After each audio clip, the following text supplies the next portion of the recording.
আজকে ছিল ২১শে জানুয়ারি মঙ্গলবার। এখন সকাল প্রায় 10:45 মতন বাজছে। সকালে সমস্ত কাজকর্ম সারার পর তোজুকে খাইয়ে টাইয়ে দেওয়ার পর এখন বিছানাটা একটু পরিষ্কার করে নিচ্ছিলাম। আর তারপরে তোজুও আজকে স্কুল যায়নি, কারণ কালকে ওই বিকেলবেলায় জ্বর এসেছিল। আজকেও ভোরবেলায় একটু জ্বর জ্বর যেন লাগছিল, আর ঠান্ডাটা বেশ ভালোই লেগে আছে বলে আজকে আর স্কুল পাঠায়নি।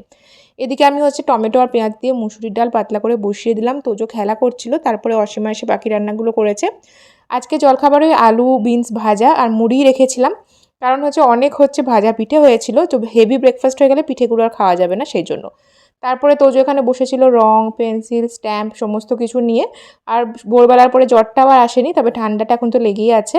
আর এদিকে উজ্জ্বল অর্ডার করেছিল একটা মনিটর। এখন অ্যামাজনে বেশ ভালোই সেল চলছিল রিপাবলিক ডের জন্য, তো সেই সেলেই অর্ডার করেছিল। যেহেতু উজ্জ্বলের বেশিরভাগ দিনই ওয়ার্ক ফ্রম হোমই চলে, মাসে ওই 2 দিন কি 3 দিন মতন অফিস গেলেই হয়, সেই জন্য বাড়িতে একটা সেট আপের দরকার ছিল।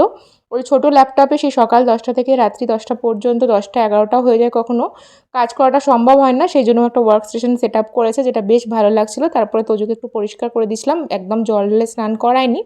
এখন আমাদের দুপুরবেলা খাওয়া দাওয়া কমপ্লিট হয়ে গেছে। তারপরে ভেবেছিলাম তোজো ঘুমিয়ে পড়বে, কারণ কাপ সিরাপ খাচ্ছে, অ্যালার্জির ওষুধ খাচ্ছে, ঠান্ডা লাগার ওষুধ খাচ্ছে। কিন্তু এই সমস্ত কিছু খাওয়ার পরেও তোজোর একটুও ঘুম আসেনি। সারা দুপুরে ডাইনোসরকে ঘুম পাড়ানোর চেষ্টা করলো সে, আর এইভাবেই দুপুর কেটে গেল।